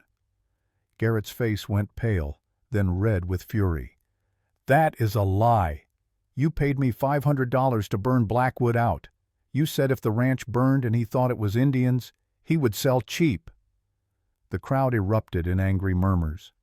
Drake's men shifted uneasily, suddenly uncertain they wanted to be associated with their employer. But Marshal Hendricks was not finished. There is also the matter of Michael Brennan, traitor killed at Fort Bowie in 1862 under your command. I pulled the Army records. Brennan was accused of supplying weapons to the Apache, but no evidence was ever documented. Yet you executed him anyway. Drake's composure finally cracked. He was a traitor. I did what was necessary during wartime. Kaya stepped forward then, her voice ringing clear across the assembled crowd. He was my father. He was unarmed. And I watched you shoot him while I hid behind rocks, 15 years old and terrified. You did not execute a traitor. You murdered a good man because he loved an Apache woman and you could not stomach that. The silence that followed was absolute. Every eye turned to Kaya, this Apache woman who had suffered quietly for so long and was now speaking her truth in front of God and everyone. Drake's face twisted with something between rage and fear. You are a half-breed liar. Your word means nothing. Her word means everything, said a new voice. The crowd parted as an older man rode through on a paint horse, his face weathered and dignified, his long gray hair braided with feathers and beadwork. Behind him came a group of Apache warriors, perhaps a dozen men, all armed but holding their weapons low, coming in peace but prepared for war if necessary. Kaya's breath caught in her throat. Uncle Nantan? The Apache leader dismounted and walked toward her with measured steps. His eyes, dark and sharp despite his 56 years, studied her with an intensity that made her feel like a child again. Little Night Wind, he said in Apache, then switched to English for the benefit of the crowd. You left your people when you married outside the tribe. We cast you out. That was wrong. Blood calls to blood. And when word reached us that my brother's daughter faced trouble, I could not stay away. Tears streamed down Kaya's face. I thought you hated me. I thought I lost all of you. Nantan's stern face softened slightly. You walked a different path, but you are still Apache, still family. And when Drake tried to destroy you, he became our enemy too. An old woman dismounted from behind one of the warriors. She moved slowly, with the careful steps of someone whose bones ached, but whose spirit remained unbroken. Red Skywalker, 71 years old, Kaya's grandmother. Granddaughter, the old woman said in Apache, her voice carrying despite its frailty. You have lived between two worlds. You thought that meant you belonged to neither. But tonight you showed us the truth. You built a bridge. You made a place where Apache and white can stand together. Your mother would be so proud. Kaya fell to her knees and embraced her grandmother, sobbing openly now. I thought I lost you. I thought I lost everything. Red Skywalker stroked her hair like she had when Kaya was small. The mountain does not abandon its children. It only waits for them to look back and see it is still there. Drake watched this reunion with growing panic. His plan had been to isolate Kaya, to make her seem like an outsider, to turn the white settlers against her. But instead she stood surrounded by Apache warriors, ranch hands, townspeople, and a marshal of the law, all united in standing against him.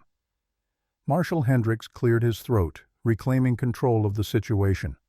Colonel Drake, based on the testimony of multiple witnesses, the physical evidence we have collected, and the Army records that show a pattern of reckless command decisions, I am placing you under arrest for arson, conspiracy to commit arson, and I will be recommending that military authorities reopen the investigation into Michael Brennan's death.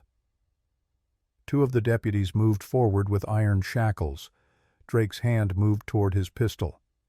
This is not over. I am a decorated officer. I have connections. You cannot destroy me based on the word of a squaw and some burned barns.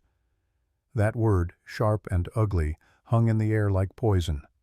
Silas Blackwood, who had been standing quietly beside Kaya, finally moved. He stepped forward until he was inches from Drake, using his considerable size to full advantage. Her name is Kaya Nightwind, Silas said, his voice low and dangerous. She is the woman I love. She is the person who saved this ranch when I could not. She is braver than you will ever be and worth more than 100 men like you. You will speak of her with respect, or you will not speak at all." Drake sneered. "You would choose a savage over your own kind? You would stand with Indians against white men? That makes you a traitor just like her father." The crowd shifted uneasily. This was the fear Drake was trying to exploit. The old prejudices, the tribal thinking that said people had to choose sides based on blood rather than character. But Silas did not back down.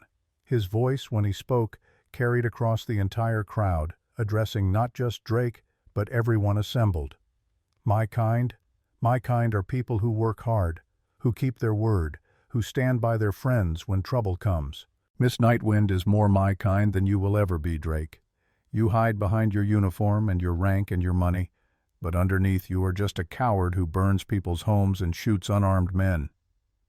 He gestured to the diverse group assembled around them.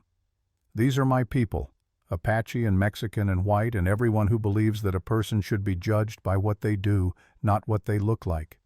If that makes me a traitor to you, then I wear that badge with honor." A murmur ran through the crowd, and to Drake's visible horror, heads began to nod in agreement. The old woman, Mrs. Jensen, spoke up in her quavering but determined voice. "My husband always said the measure of a man is how he treats those who can do nothing for him. Miss Nightwind had nothing when she came here, but she gave everything to save that ranch. I stand with her. I stand with Blackwood." One by one, the townspeople voiced their support. The Black River settlers. The shopkeeper from Prescott who had once turned Kaya away, but had heard of her courage during the fire. Even some of Drake's own men, disgusted by what they had learned, turned their horses and rode away, refusing to be part of his schemes any longer. Drake stood isolated, his power crumbling around him like sand. Marshal Hendricks nodded to his deputies, who stepped forward and placed the shackles on Drake's wrists. The colonel struggled briefly, then went still, defeat settling over his features like a shroud. "Nathan Drake, you are under arrest. You will be taken to Fort Verde to await trial. Do you have anything to say?" Drake looked at Kaya, and for just a moment, something like understanding crossed his face. Not remorse, not apology, but perhaps recognition that he had created his own destruction by refusing to see the humanity in those he deemed beneath him. "I did what I thought was right," he said quietly. "What I was trained to do. I followed orders, protected my own. If that makes me a monster, then so be it. It makes you a man who chose hate over hope," Kaya said, her voice steady despite the tears on her cheeks. "My father chose love. He crossed lines to find it, and because of that, you took him from me. But you did not win, because I am still here, and the love he taught me, the belief that people can build bridges instead of walls, that lives on in me, in all of us who stand here today." She gestured to the extraordinary assembly around them. Apache and settler, Mexican and white, old and young, all standing together. "You tried to burn us apart," Kaya continued, "but instead you forged us together. That is your real defeat." The marshal led Drake toward his horse, hands bound. Garrett Pike went with him, also in shackles, his betrayal of his employer not enough to save him from consequences. As they rode away surrounded by deputies, a strange quiet fell over the ranch. Then Nanton stepped forward. He raised one hand and the crowd fell completely silent. He spoke in Apache first, then translated into English. "In the old times, when we needed to honor a great deed, we gave gifts. Today my niece has done something worthy of honor. She has shown us that strength is not about choosing one world over another. It is about having the courage to bring worlds together." He removed a beaded necklace from around his neck, an intricate piece of work that spoke of hours of careful labor. He placed it around Kaya's neck with ceremony. "Wear this and remember, you are Apache. But you are also more than Apache. You are Nightwind, the wind that brings change, and we are grateful for the change you bring." Red Skywalker added her own gift, a small leather pouch filled with sacred herbs. for your cooking and for your healing. You carry our ways forward. Make them new. Make them yours." The Apache warriors mounted their horses, preparing to leave. But before they rode away, Nantan turned back to Silas. "You love my niece?" "Yes," Silas said simply. "With everything I am." Nantan studied him for a long moment. Then he nodded. "Then you are family. If trouble comes, send word. We will come. Blood protects blood, and you are blood now." With that, the Apache riders turned and rode back toward their territory, leaving behind a promise of alliance that would have seemed impossible just weeks ago. As the crowd began to disperse, people stopping to offer congratulations or simply to shake Kaya's hand, Maria Reyes made her way to Miguel's side. She took his hand boldly in front of everyone. "So," she said with a smile, "if an Apache woman and a mountain man can find love, I think a cantina owner and a ranch hand have a chance too." "Yes?" Miguel's face split into the widest grin anyone had ever seen. "Yes. Absolutely yes." He dropped to one knee right there in the dirt, pulling a simple ring from his pocket, one he had been carrying for 3 months, waiting for the courage to use it. "Maria Reyes, will you marry me?" The crowd that was trying to leave suddenly stopped, gathering back around to watch this new development. Maria laughed through tears and pulled Miguel to his feet. "Yes, you fool. But stand up. We are equals. We kneel for no one." The ranch erupted in cheers and applause. In the space of one morning, they had seen justice served, alliances forged, and love declared. It felt like the world was remaking itself into something better right before their eyes. As the last of the visitors departed and the ranch began to return to its daily rhythms, Kaya and Silas found themselves alone on the porch where this had all begun. Silas pulled her close, wrapping his arms around her from behind and resting his chin on the top of her head. They watched the sun climb higher into a sky scrubbed clean by the morning's events. "I have something to ask you," Silas said quietly. Kaya turned in his arms to face him. She saw nervousness in his eyes, vulnerability from a man who had learned to be invulnerable. He reached into his pocket and pulled out a ring. It was simple, made of silver with a small piece of turquoise set in the center. Apache stone. He had commissioned it weeks ago, hoping for a moment like this. "Kaya Nightwind Brennan, I do not have flowery words. I cannot promise you an easy life. But I can promise you a home, a ranch that is as much yours as mine, and a heart that beats only for you. Will you marry me?" Kaya looked at this man who had given her shelter when she had nothing, who had defended her against those who would harm her, who had stood beside her when the world seemed determined to tear them apart. And she knew her answer before he finished asking. "Yes," she said, letting him slip the ring onto her finger. "Yes, 1,000 times yes." They kissed as the sun climbed higher and the mountains stood witness, and the ranch, their ranch, breathed with new life. Justice had been served, love had been declared, and tomorrow they would begin building something that had never existed before. A home where anyone willing to work hard and treat others with respect would be welcome, regardless of where they came from or what blood ran in their veins. A bridge between worlds, just as Kaya herself had always been. But for now, in this moment, two people who had been broken by loss held each other and remembered what it felt like to be whole. The storm had passed. The morning had come, and with it hope for a future neither of them had dared to imagine just weeks before. 4 months passed like water flowing over smooth stones, each day wearing away the sharp edges of the past. Each day wearing away the sharp edges of the past and polishing the present into something that gleamed with promise. The wedding happened in late spring, and by early autumn the ranch had found its rhythm. The mountains shed their snow and dressed themselves in wildflowers. The ranch thrived under management that had learned to blend strength with compassion, tradition with innovation. Colonel Nathan Drake stood trial at Fort Verde in March. The courtroom was packed with spectators, journalists from as far away as San Francisco, and witnesses who came to testify about fires and threats and a pattern of intimidation that stretched back years. Kaya sat in the front row, Silas beside her, their hands clasped together. She testified for 3 hours, telling the story of her father's death in clear, unwavering detail. Hank Cooper provided military records that corroborated her account. The widow Jensen and the Black River settlers added their voices to the chorus of Drake's victims. Garrett Pike, offered immunity in exchange for testimony, told everything. How Drake had paid him to start fires, how the colonel had obsessed over Blackwood Ranch because it was the key piece he needed to control the entire valley, how Drake had recognized Kaya and panicked, knowing that if his past came to light, everything he had built on a foundation of fear and violence would crumble. The jury deliberated for less than 2 hours. Guilty on all counts. Drake received 15 years in territorial prison for the arsons and conspiracy.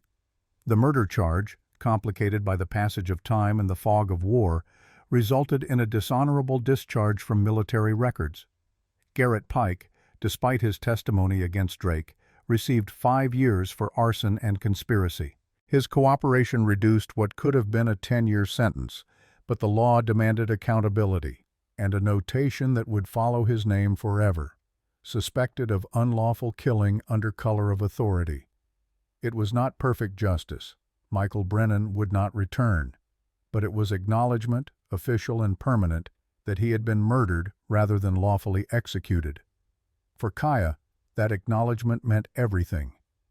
On the day the verdict was read, she walked outside the courthouse and looked up at the sky, tears streaming down her face.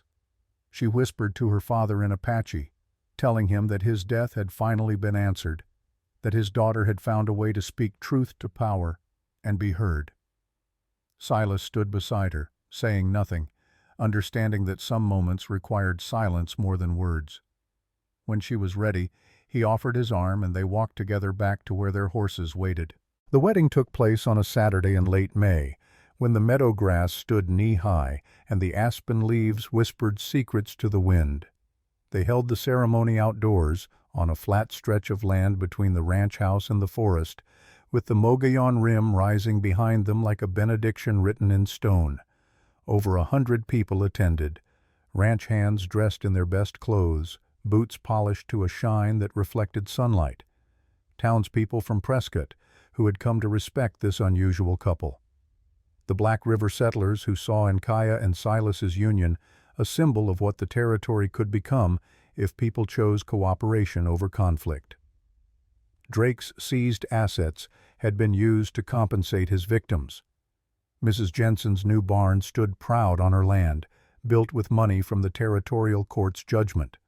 The Black River families had rebuilt their homes and expanded their farms. Justice, when properly served, did more than punish. It restored, and standing in a place of honor, witnessing the marriage with solemn dignity, Nantan and a delegation of Apache elders, including Red Sky Walker, who wore her ceremonial dress and moved through the crowd like a living connection to the old ways.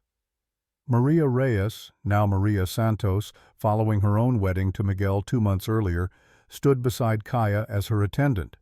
She had helped Kaya sew her wedding dress, a beautiful creation that blended cultures as seamlessly as the bride herself. White linen in the European style, but adorned with Apache beadwork in patterns that told stories of resilience and new beginnings. Around her neck, Kaya wore the necklace Nantan had given her, and in her hair, small wildflowers that Red Sky Walker had blessed at sunrise. Silas stood at the makeshift altar, a simple arbor built from pine boughs and decorated with ribbons that stirred in the breeze. He wore a vest that Kaya had made for him, its leather decorated with Apache symbols that represented protection, courage, and eternal partnership. His hair, usually wild, had been trimmed and tied back, his beard neatly combed. But nothing could tame the fierce joy in his eyes as he watched Kaya walk toward him. Hank Cooper, as the oldest and most respected member of the ranch family, had been asked to perform the ceremony. He had ridden to Fort Verde to become officially deputized as a temporary minister for this specific purpose, a formality that amused him greatly. Marshal Hendricks stood in the crowd as a guest rather than an officer of the law, his presence a reminder that justice, when properly served, could clear the way for new growth. The ceremony itself honored both traditions. Hank spoke words about marriage as a joining of separate paths into a single road, about the responsibility of partnership and the joy of walking through life with someone who saw your true self and loved it anyway. Then Nantan stepped forward and performed an Apache blessing, burning sacred sage and speaking in the old language about the 4 directions and the 4 sacred elements, and how a good marriage required the same balance that kept the world in harmony. Fire for passion, water for flexibility, earth for stability, air for the freedom to grow. Red Skywalker tied a cord around their joined hands, a physical symbol of their binding. She spoke softly, her words meant for Kaya and Silas alone. "My granddaughter, you have walked through fire and emerged as gold. You have crossed rivers and arrived on the opposite shore stronger than before. This man beside you, he has been winter. But you taught him about spring. Together, you will teach others that love knows no borders, that family is built by choice as much as blood, and that the strongest homes are those with many doors, all of them open to those who come in peace." When the formal words were done, Silas turned to Kaya and spoke vows he had written himself, his rough voice breaking slightly with emotion. "Kaya, you came to my gate with nothing and gave me everything. You reminded me that the heart can break and still beat, that walls can crumble, and what rises in their place can be stronger than stone. I promise to honor your past, support your present, and build your future. I promise to stand between you and harm, to celebrate your victories and carry you through your sorrows. I promise to love you in the Apache way and the white way and in every way that matters, for as long as breath fills my lungs and beyond." Kaya wiped tears from her eyes before speaking her own vows. "Silas, when I arrived here, I thought I was seeking shelter. I did not know I was coming home. You showed me that home is not a place but a person, that belonging is not about where you are born, but who chooses to stand beside you when the world pushes you down. I promise to cook for you every day, not because it is my duty, but because feeding those we love is how we say with our hands what words cannot capture. I promise to be your partner in all things, your equal in strength, your comfort in sorrow, your celebration in joy. I promise to love you as my grandmother loved my grandfather, as my mother loved my father, across any boundary, despite any obstacle, until time itself runs out." Hank smiled through his own tears. "By the authority vested in me by the territory of Arizona, and by the blessing of the Apache people, and by the grace of whatever god or gods watch over those who love bravely, I declare you husband and wife. Silas, you may kiss your bride." The kiss lasted long enough that the younger ranch hands began to cheer and whistle. When Silas and Kaya finally pulled apart, both laughing, the assembled crowd erupted in applause and celebration. The feast that followed would be talked about for years. Tables stretched across the meadow, groaning under the weight of food that represented every culture present. Kaya had been cooking for 3 days straight, helped by Maria and several women from town. There was roasted beef and venison, fresh bread and tortillas, Apache acorn cakes and fry bread, stews and beans seasoned with spices from 3 continents, pies made from dried apples and fresh berries, and coffee, endless coffee, strong enough to keep the celebration going from afternoon into evening. As the sun began to set, painting the sky in shades of amber and rose, Miguel stood on a chair and called for everyone's attention. He raised a tin cup of whiskey and spoke in his accented English. "To Silas and Kaya, they show us that the bravest thing is not to fight with guns, but to love across lines that others say cannot be crossed. They teach us that family is what we make it, that home is who we choose, and that the future belongs to those brave enough to build bridges instead of walls. Salud!" The crowd echoed his toast, drinking deeply. Then Nantan rose, his weathered face serious. He spoke in Apache, letting Red Skywalker translate for those who did not understand. "In the old stories, we tell of changing woman, who transformed with each season and brought new life to the world. My niece carries that spirit. She changes what she touches. She brings life where there was death, hope where there was despair. The Apache people are proud to call her daughter, and we are proud to call Silas Blackwood friend. May their union be blessed with many children who will carry forward this legacy of courage. As the evening deepened into night and stars emerged overhead, someone produced a fiddle and someone else a guitar. Dancing began, awkward at first as Apache and white settlers tried to find common rhythm, then loosening into something joyful and free. Kaya danced with Silas, her white dress swirling in the firelight, his large hands gentle on her waist. They moved together like they had been doing this for years rather than months, perfectly in tune with each other's rhythm. Later, when the party was still going strong but the newly married couple wanted to slip away, Hank created a distraction by challenging Miguel to an arm wrestling match, allowing Silas to scoop Kaya into his arms and carry her toward the house amid cheers and laughter. They had converted one of the upstairs rooms into a bedroom for them both, a space that Kaya had decorated with care over the past weeks.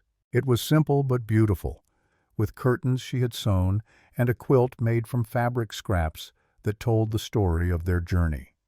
Apache patterns mixed with American stars, patches of her old dresses sewn beside pieces of Silas's work shirts, everything combined into something new. Silas set Kaya down gently beside the bed and looked at her with an expression that mixed desire with tenderness and something close to awe. "Are you happy?" he asked. Kaya smiled and reached up to touch his scarred face, tracing the line from cheekbone to collar. "I did not know happiness could feel like this," she said, "like being seen all the way through, like being known and chosen anyway." They came together then, two people who had been alone learning how to be together, discovering that intimacy was not just physical joining, but the vulnerability of letting someone witness your completely unguarded self.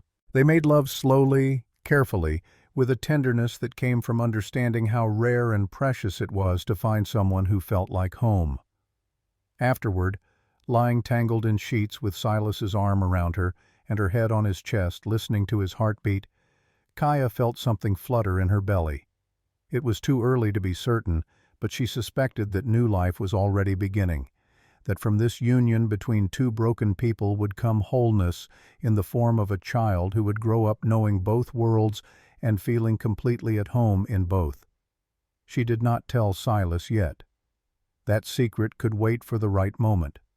For now, it was enough to lie in his arms and listen to the distant sounds of celebration continuing outside and know that tomorrow would bring new challenges but also new possibilities.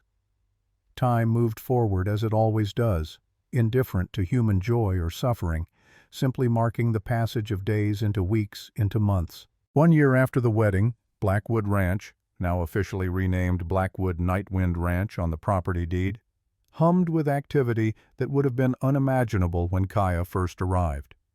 The main house had been expanded to accommodate visitors. A schoolhouse stood at the edge of the meadow, small but sturdy, where children from the ranch and neighboring properties came to learn reading and arithmetic from a teacher Kaya and Silas had hired from Santa Fe. The school was deliberately open to all.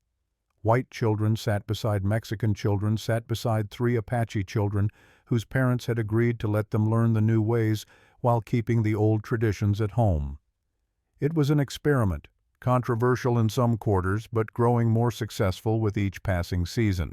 Kaya herself taught cooking classes twice a week, passing on the knowledge her mother and grandmother had given her, showing young women of all backgrounds how food could be both sustenance and medicine, both practical necessity and art form.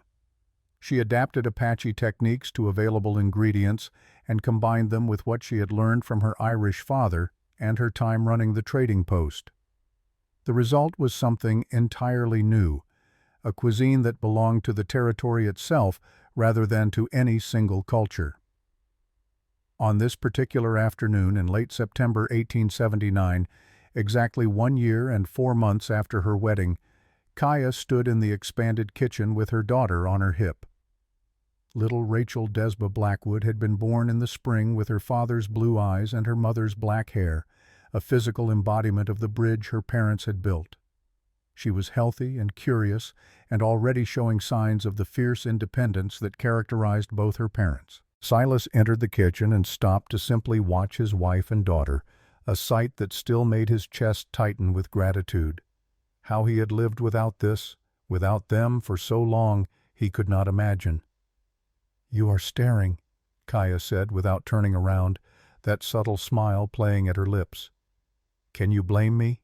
he replied, walking over to take the baby from her arms, giving Kaya's hands freedom to work. "You are the most beautiful thing I have ever seen, both of you." Flattery from a mountain man, Kaya teased, but she was pleased.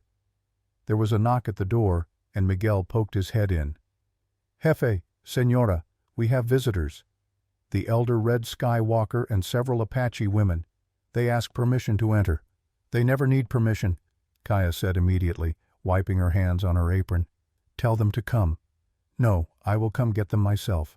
She walked out to find her grandmother and 3 Apache women, all skilled in traditional crafts, waiting respectfully at the edge of the yard.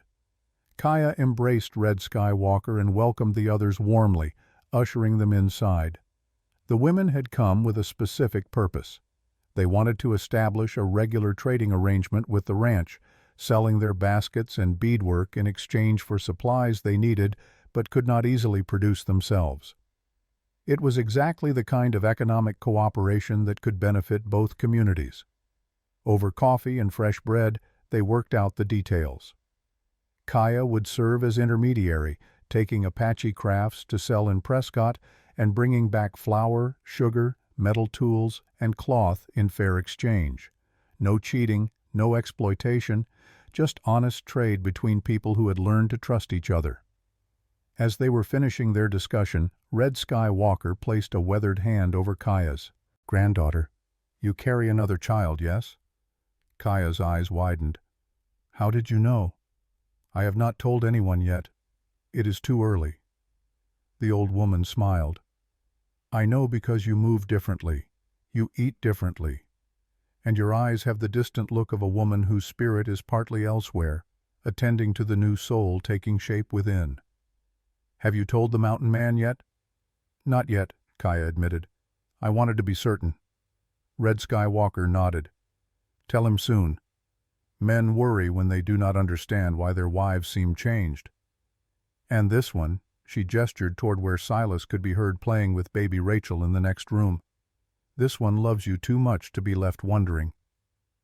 After the Apache women departed, Kaya found Silas on the porch, holding Rachel while she slept against his massive shoulder. He looked up when Kaya approached, and she saw in his face the contentment that came from a life being lived with purpose and love. "I need to tell you something," Kaya said, settling beside him on the bench he had built. His expression immediately became concerned. "What is wrong?" "Nothing is wrong," she assured him quickly. "Everything is very right. Silas, we are going to have another child. I am pregnant again." Kaya's hand rested on her belly, where a son grew. They would name him Michael Thomas Blackwood, honoring both the fathers who came before. For a moment he simply stared, processing this information. Then his face transformed, joy spreading across his features like sunrise breaking over the mountains. "Truly? Another baby?" "Truly," she confirmed. He pulled her close with his free arm, careful not to wake the sleeping infant on his shoulder. "Thank you," he whispered into her hair. "Thank you for giving me a family I thought I would never have again, for giving me hope when I had forgotten what it tasted like." "You gave me those things too," Kaya said. "We gave them to each other." They sat in comfortable silence, watching the sun track across the sky, listening to the sounds of the ranch at work. In the distance they could hear the school bell ringing, announcing the end of lessons. Children's voices rose in laughter as they spilled out into the afternoon. Some would mount horses to ride home. Others would stay to help with evening chores, earning the dinner that Kaya would serve to all who remained, continuing the tradition she had started of feeding anyone who came in peace. This, Kaya thought, was what her grandmother had meant about building bridges. Not grand political gestures or formal treaties, though those had their place, but simple, daily acts of generosity and inclusion. Cooking for those who were hungry, teaching those who wanted to learn, creating spaces where people of different backgrounds could work side by side and discover their common humanity. As evening approached and the setting sun turned the Mogollon Rim into a wall of fire and gold, Kaya stood at the stove preparing supper for the 19 people who would eat at the ranch that night. Ranch hands and their families. Miguel and Maria, who now lived in a small house on the property. Hank Cooper, who at 63 showed no signs of slowing down. And tonight, 2 Apache families who were passing through and had been invited to stay. Silas moved through the kitchen beside her, as natural in this space now as he was on horseback or wielding an axe. He chopped vegetables while she stirred pots. They worked in harmony, partners in this as in all things. "Do you ever regret it?" Silas asked suddenly. "Staying here? You could have gone back to your people, could have found someone Apache to marry. Instead you chose this, chose me, chose a life split between worlds." Kaya set down her spoon and turned to face him fully. She took his face in both her hands, making sure he was looking directly at her. "Listen carefully," she said. "I did not choose a life split between worlds. I chose a life that bridges worlds. There is a difference. And as for regrets, I have only one, that I did not meet you sooner, that we wasted years being alone when we could have been together." She pulled his head down and kissed him thoroughly, right there in the kitchen with dinner bubbling on the stove and people likely to walk in at any moment. When they finally separated, both slightly breathless, Silas smiled, that smile that still came rarely enough to feel like a gift when it appeared. "I love you, Kaya Nightwind Blackwood," he said. "And I love you, Silas Blackwood," she replied. "Now finish chopping those onions before I put you to work on something harder." That night, after the meal had been served and enjoyed, after the dishes were cleaned and the kitchen made ready for morning, after the guests had retired and the baby was sleeping peacefully in her cradle, Kaya stood one last time on the porch looking up at the stars. Silas came out to join her, wrapping a blanket around her shoulders against the evening chill. "What are you thinking?" he asked. Kaya leaned back against his chest, his arms encircling her waist, his hands resting on her still flat belly where new life was forming. "I am thinking about my mother," she said, "about how she told me I would walk between worlds. I was so angry when she said that. I thought she was condemning me to never belong anywhere. But now I understand. She was not condemning me. She was blessing me. She was telling me I would be a bridge, and bridges are sacred things. They connect what was divided. They allow people to cross over to meet each other. That is not a curse. It is a calling." She turned in his arms to look up at his face, beloved and familiar now, every scar and line memorized. "And I am thinking about my father," she continued, "about how he died because he loved across boundaries, how he refused to see the world in us versus them, how he believed that love was stronger than hate, even when hate had all the guns. He was right, Silas. Love is stronger. It just takes longer to win. But it does win. We are proof." They stood together under stars that cared nothing for human divisions, stars that shone equally on Apache camps and settler ranches, on mountains and valleys, on all the complicated, beautiful, struggling people trying to build lives in a hard territory during hard times. And in that moment, Kaya understood the final truth that had eluded her for so long. She had not lost her home when the creditors took her cabin. She had not lost it when her Apache family cast her out. She had not even lost it when her father died or her husband succumbed to disease. Home was not a place you found. It was a place you made. It was built from love and work and the choice to stand beside someone through whatever came. It was waking each morning beside someone who saw every flaw and chose you anyway. It was cooking for those who were hungry and teaching those who wanted to learn and opening your door to strangers who might become family. Home was not about blood or borders. It was about belonging. And Kaya Nightwind Blackwood, daughter of 2 worlds, bridge between cultures, cook and mother and teacher and wife, had finally found where she belonged. Not in spite of being between worlds, but because of it. Right here, on this mountain ranch where the old ways and new ways met and mingled and created something that had never existed before. Something that pointed toward a future where maybe, just maybe, people would be judged by the content of their character rather than the color of their skin. Where children could grow up knowing multiple traditions and feeling at home in all of them. Where love could cross any boundary drawn by fearful people. It was only a small place, one ranch in a vast territory, but from small seeds, great forests grow, and from one woman's courage, communities could be transformed. The stars wheeled overhead, the mountains stood eternal witness, and on Blackwood Nightwind Ranch, two people held each other and faced the future unafraid, knowing that whatever came, they would face it together, building bridges one meal, one day, one act of courage at a time. This was not an ending, it was a beginning, and the story it began would echo forward through generations, long after the people who lived it had returned to the earth. Their names would be remembered in family histories and local legends as the ones who proved that bridges built by love never burn. That home is not where you come from. It is who you choose to stand beside when the storms come.